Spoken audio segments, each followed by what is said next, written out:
Hello, this is Dee Dryden, and this is Reflections of Faith. We're continuing our series on 101 ways to relax and reduce stress.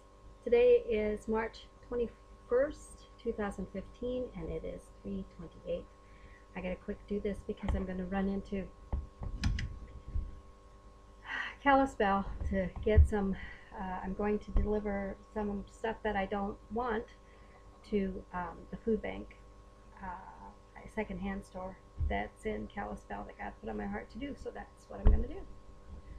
That is called an alms. Now, you do tithing, you do savings, you do 60% wants, you do 20% spend. In that comes an offering, but you also take something and give it away. That way you don't. I got to tell you that way you don't become a hoarder like my son says that I am, which I'm not. Anyway, I got to tell you the story that was so funny when I was coming out of Walmart yesterday. Was it yesterday or yeah, it was yesterday. Oh, the big thing that God did for me yesterday to save me money. Before I tell you this story, I don't wake me up. This blessing is just absolutely incredible. So I'm going to turn off this little thing that I have here because I don't want it to interrupt this video. Anyway, so I was driving down a particular street that I was when I was here before in 2006, between 2006 and 2007 in Kalispell. God placed upon my heart to get some gas, and there was this particular station that I used to like to go to a lot before because the gas there was cheaper than most places in Kalispell. So I pulled in there, and I was almost on empty. Now, my van, I can't remember how much gallons it holds, but it takes, and I'm not kidding you, $75, $70 to $75 to fill that thing up.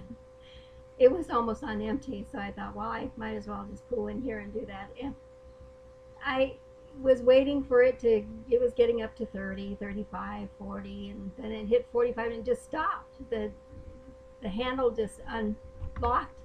And I thought, well, what's wrong with this dumb thing? And so I went to go look inside to see whether or not I turned on the key to see how much gas I needed to put in, how much more to gauge how much more I needed to put in that tank.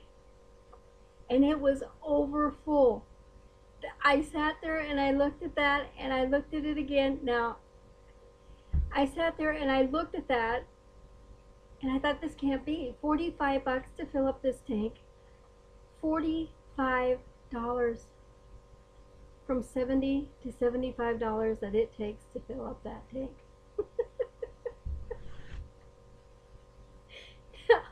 I told my mentor and her husband about that, and he proceeded to tell my mentor that the gas prices have went down like $2 or something like that it wasn't really a miracle. And I said, I don't care, this is my personal miracle. He must have rearranged the whole universe to get me down to save me $30. And I'll tell you, when I was staying at home with the sons, my youngest son calls me a hoarder. If you look at his videos, he talks about hoarding, and so much so that he has watched the Hoarder Show on TV to watch people, and that's really a sad place. I'm not laughing at hoarders at all because they go through a traumatic experience and they never come out of it. And unfortunately, something happens to them mentally, and things just pile up, and it becomes their security. And it's so, my son and I had cleaned out a woman's house that was a hoarder house, and so we know personally cleaning that house up what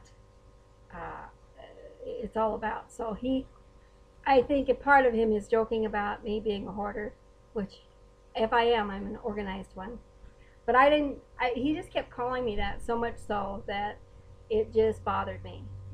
When it's funny to a point, but then it becomes demonic, and it comes satanic because Satan's wanting you to claim that name.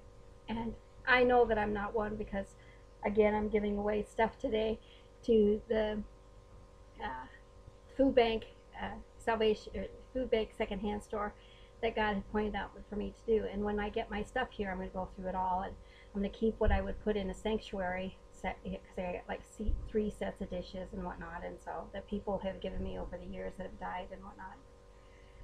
But God has protected all of that stuff because He wants it in a healing sanctuary. Anyway,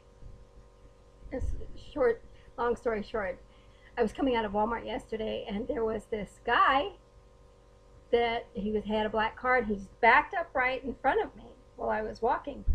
And I'm like, what are you doing? And he pointed at the woman that he was trying to stop that was going behind him. And her car, or I don't know if it was a woman or a man, I have no clue who it was, but her car was so packed with trash. You could not see behind her, you couldn't see through the rear view mirror. It was just packed full of stuff that was, you could tell that it was definitely a hoarder. And she had left a 12-pack or a 6, I think it was a 12-pack or a 6-pack of water on the top of her car. So I whistled to try and get her to stop, and some guy who had come out next to me, he had started running after her. She can't hear because her whole car is full of stuff. And so the black guy in the black car, he then goes around and tries to catch her. And the stop sign, and he honks, and he honks, and he honks, and he can't get her attention, and she takes the right, and she just goes around the corner, and he just gives up. People are just honking when they're seeing her. I'm sorry, but that was hilarious. And I said to God, God has a really sense of humor when He tries to undo something that has been put on me, and that just made me feel so much better. And I thought to myself, I am anything but a hoarder. But for those of you who are, you need to get some help. I had some guy tell me that if I was a hoarder, I was an organized one, so. I'm sorry. But you watch all of these people trying to get a hold of this lady, and she can't see nothing because all of this stuff's in her car. She can't hear nothing either because it's all that junk is cushioning the sound. Here she's going with I wish that I had my my GoPro cam. I would definitely, and we got to see that. That was so funny. Anyhow, today I'm going into, again, excuse me, the food bank to a secondhand store to give them some donations. Speaking of which, okay, now our number 5 in 100 ways to relax and reduce stress. I just thought I'd let you hear that story. Imagine a cat curled up in a ball, sleeping in the sun. Now watch that cat awaken, yawn, and stretch out with long legs and torso. We've all seen that. It looks so cute. Cats know the wisdom of stretching. God's creatures teach simple lessons through the very nature of their being. Stretching is good for human beings too. Stretch your body with a good yawn and a great big stretch. This is especially good ideal if you've been hunched over a computer all day. Stretch your mind with stimulating conversations and a challenging puzzle and a new idea. Stretch your spirit with prayer, meditation, and spiritual reading. We must always change, renew, rejuvenate ourselves, otherwise we are hardened. This is according to Jonathan Wolfgang von Goethe. Yeah. Take an exercise class that stretches your body. That's a good idea. Read a book that stretches your mind and your spirit. I got to tell you this story real quick about this, how God used a cat, now that we're talking about stretching. And it is good to stretch, to take a deep breath and just stretch your whole body out. That's why doing an exercise class gets you so loosened up, because they start out with stretching and they end with stretching. A good one would anyway.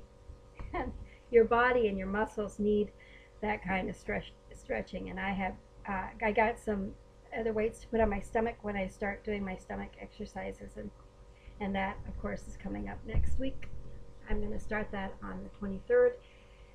Spend a couple of weeks working on my body seriously and focusing on it. But when I go out to town, to Kalispell or whatnot, I do a lot of walking, so I'm still doing it. And I don't eat a whole lot, except for when I come home. I eat a lot of salad and vegetables. And then I discovered yesterday when I was taking all my stuff from my freezer that was just packed in there into my great big freezer that I got, and I discovered that I had the first couple of days, my mentor and her husband took me to Costco, and I shopped and shopped, and we went to the second day we had went to every secondhand store, and we had gotten things that I had needed that I had forgotten to bring or that I couldn't bring, and we went around Costco. The next day, they took me to Costco and places to shop for food, and Costco. It's not Costco, it's Costco.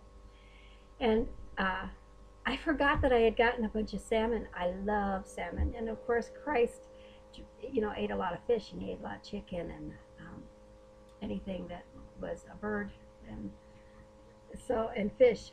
So I had a bunch of tilapia and salmon. So I have one thawing out, so I'm going to have that with my already baked potatoes. It's hard to cook for yourself, so I cook by bulk when I do cook, so that I can freeze it and then just take it out and eat it without having to recook it again. Anyway, having said that, this was leading to something. Oh, about the cat. Okay, years ago I was taking care of a woman's house, and this is kind of a personal story, so I'm just going to do this.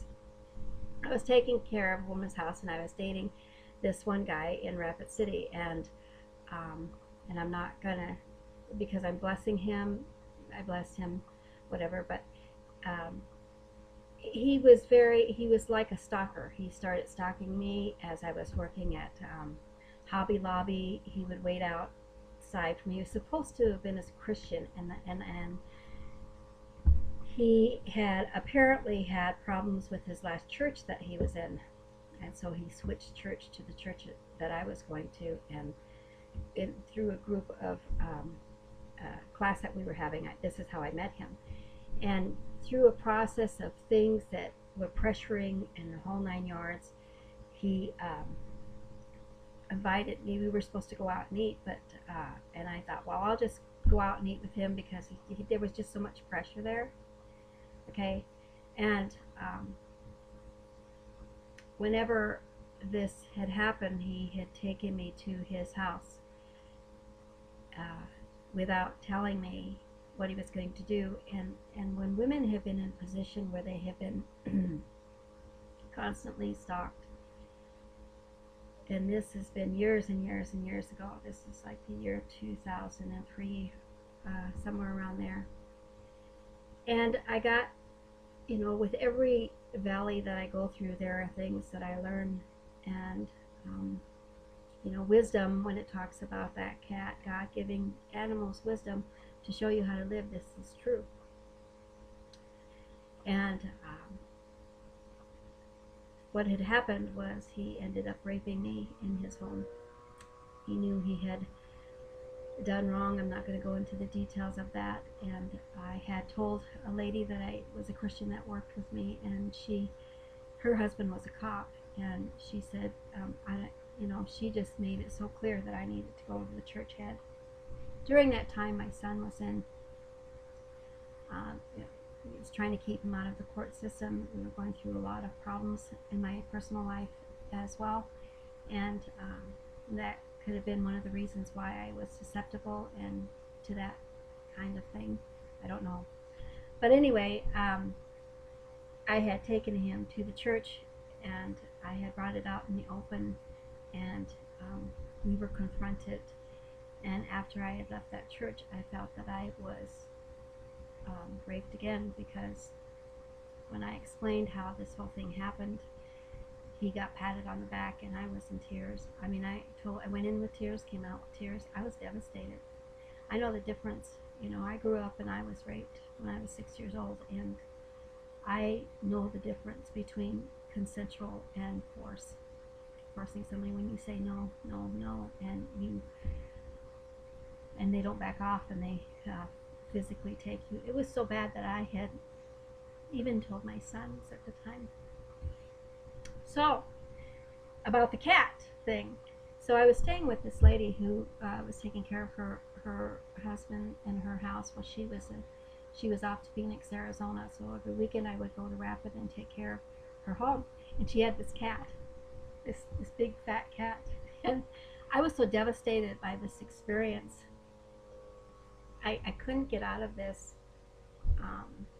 The fact that I had did what the Bible says to take it to the church, and to be verbally raped again, I felt. And he got patted on the back, and there was nothing. But you know, I felt really good because I was a semi-mature Christian, and I wanted it to come out in the open so that if he ever did it again to an innocent person, that they would have a record of it. So, and I just asked God to take this traumatic trauma away from me, and this spirit of trauma off of me. But I remember that I cried for 3 days, literally I was up there for 3 days by myself in this house. Wasn't working at the time, and I just cried and cried and cried. I couldn't stop crying. And I remember this so like it was yesterday. And I got on my knees on the side of the bed, and God said to me, you know, I want you to just give this to me and trust me and forgive. And I said, how do I do that? How do I do that? And I was so deep into searching God at that moment and listening to him and being quiet. He said, I want you to open your eyes, and I'm going to show you how to do that. And right in front of me was this cat, this big old fat cat, yellow fat cat. And it was just right there in front of me. I didn't even see it come. I didn't hear. I was so deep in the Christ and deep in the meditation, I just didn't see it. This cat. And it was sitting in front of me, and he said, I want you to take a good look at that cat. That cat doesn't worry about nothing. It goes out, you let it out to go to the bathroom, you feed it, you pet it, you take care of it. But that cat doesn't worry about a thing, because he trusts you to take care of him. And that's how I want you to trust me. I want you to let this go. Just relax and trust me. I take care of this. And he created a picture of this cat and how to let go. And so I did that. I let go. And again, at the time that my son was going through some things in the court system, I started focusing on that again. And when the pastor told me I could have took him to court if I really believed that he'd done that, I said I would, except my son is going through some stuff right now, and according to the Bible, I'm supposed to bring this to you. And I blessed them. I blessed the pastor. As a matter of fact, God wanted me to continue to go to that church. I didn't hold any grudges. And it was through one of the sermons that he did, the pastor did, that actually brought me out of that in the end, after I had forgiven him and the secretary. And so, it is good to relax with God when things happen. It's good to stretch out. It's good to just let him take over, and he will make things right. That pastor and that secretary couldn't look me in the face. He kept having me go there for 7 months. I went there, and he said, just look him in the face. Thank you for joining me. May you have a blessed day. Be blessed to be a blessing. And don't forget to subscribe. And that's a good story because it came out good. I came out in ahead. Thank you for joining me.